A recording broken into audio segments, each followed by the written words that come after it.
Methodological skepticism. Methodological skepticism, a challenge to philosophical inquiry.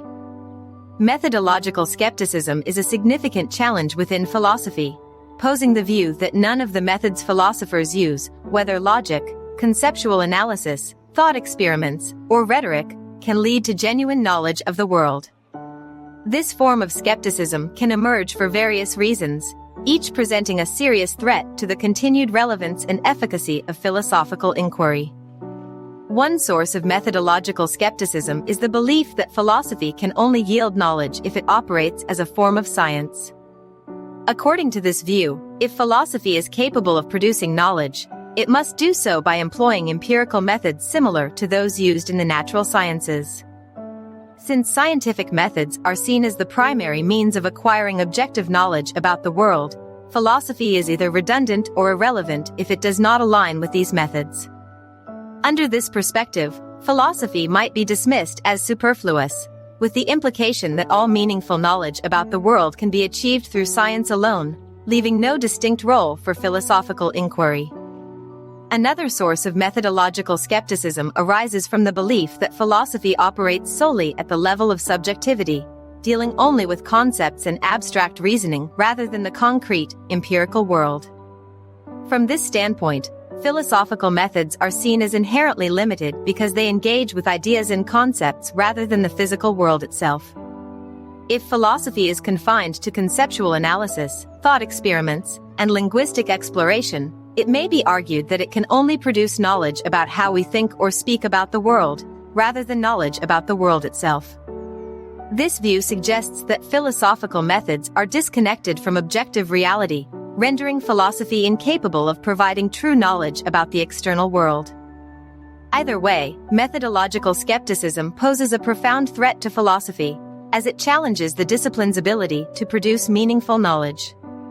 If philosophy is seen as either redundant or purely subjective, it risks being ground to a halt, with its methods dismissed as either unnecessary or incapable of delivering real insights about the world.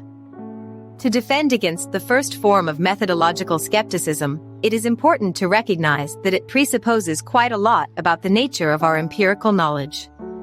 The skeptic claims that only natural science can generate knowledge of the world, but this assertion raises critical questions. How can the skeptic know this? Which natural science tells us that only natural science can produce knowledge?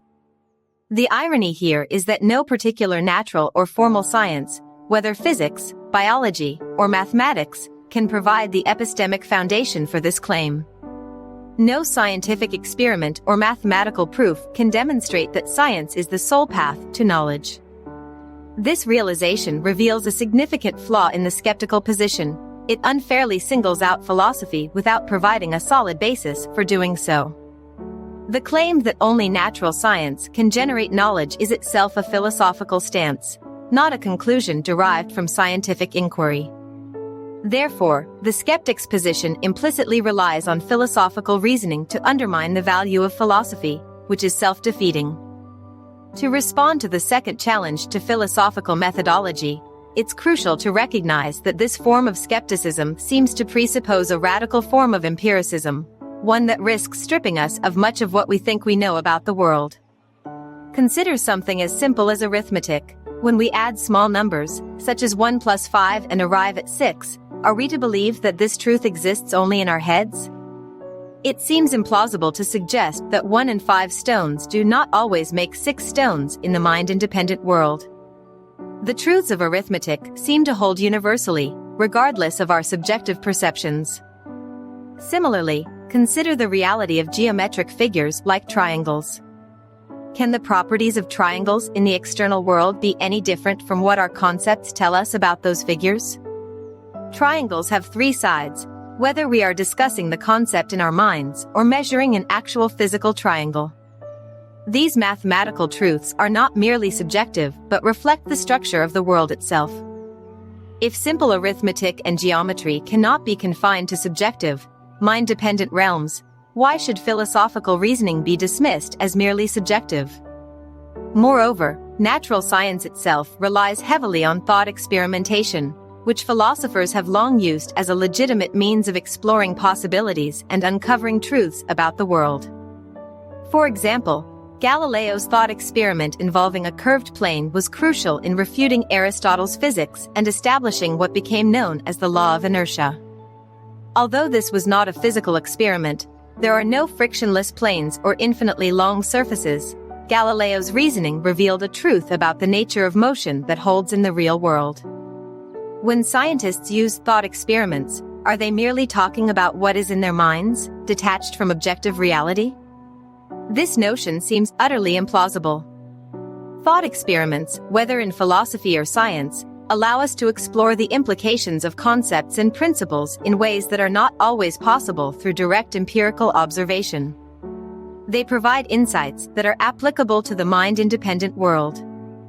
Thus, the skepticism that dismisses philosophical methods as purely subjective not only misunderstands the nature of mathematical and scientific reasoning but also reveals an unjustified prejudice against philosophical methodology.